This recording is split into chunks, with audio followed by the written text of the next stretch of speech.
Okay, back with the same image as last time. This is shadows in the winter sun in Manchester. There's some posts and some paving slabs. I'm going to do a cross-process effect, this time using curves. Curves can be called up from the icon at the bottom there, or we can go to the adjustment panel here, and I'm going to call it up from there. And you'll get this in CS6, this properties dialog box. If you work in CS5 or other, it'll come up in your adjustment panel itself, and it's set to default RGB. I'll just click on this, you don't have to, and so we're all set up and ready to rock and roll with this one, and lots of things at the side here we're not really interested in. We're just going to look at the RGB drop downs.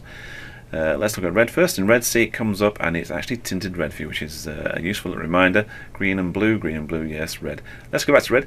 If you mouse down, and if you go upwards and pull that curve up, you're going into red, and of course if you pull downwards, we're going the opposite way on the colour spectrum. So we have these options. Let's just rewind that, press the little button there at the bottom, and let's go back in again.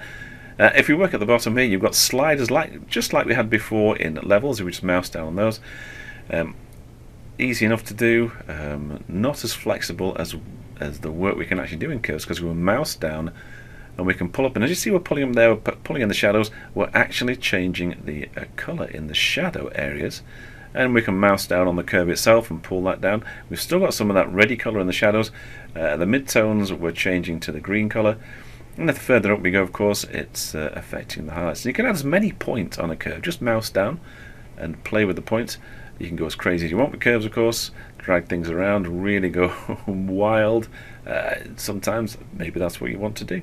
And the points themselves are editable. Just mouse down, grab them, drag them off the curve. Easy as that. So let's look at green, and again you can mouse down on this. This is going to add some lighter tones into your shadow details, but with a colour shift, and again with your highlights you can pull that down there or go across the top there, and again we can go into the centre of the curves, mouse down, pull. So yeah, really are affecting the colour shift inside this image just by pulling on the curves.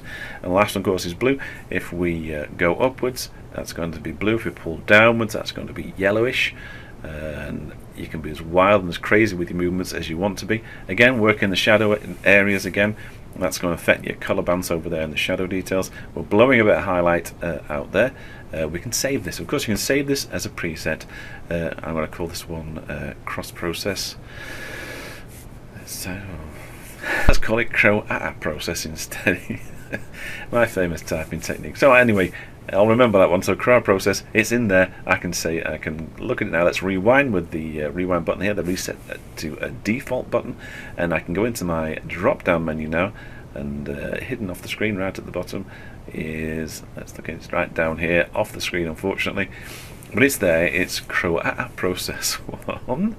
Of course it's all editable. We can go back in. You might think that's your starting point. You can go back in and then start playing with that curve again, and you see there that in the preset menu it goes to custom. It's gone away from what you had as your crow it's supposed to be cross process.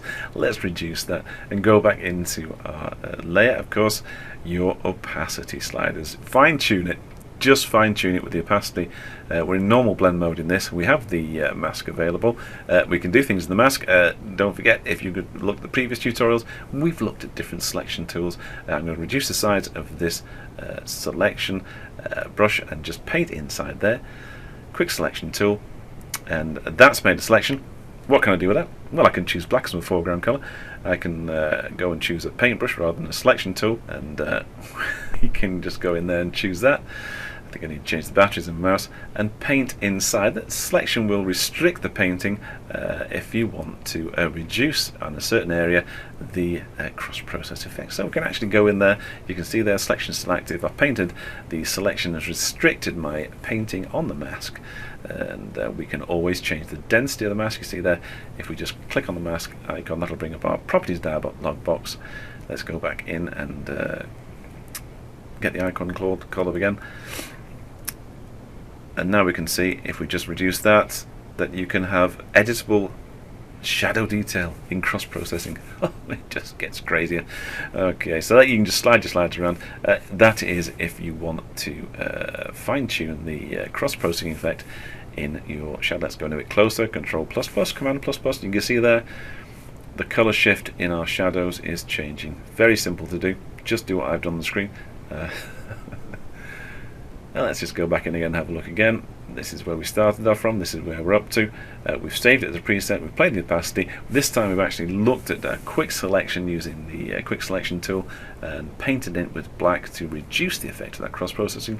We've got all these, well, I've got all these presets saved. You should be saving your presets. You do some nice work with curves, save it as a preset, type it in a name, better type it in a name than I can do, and then you'll remember what you've done. Okay, so that really has been a quick bit of cross-processing in curves. Until next time, of course, that's bye for now.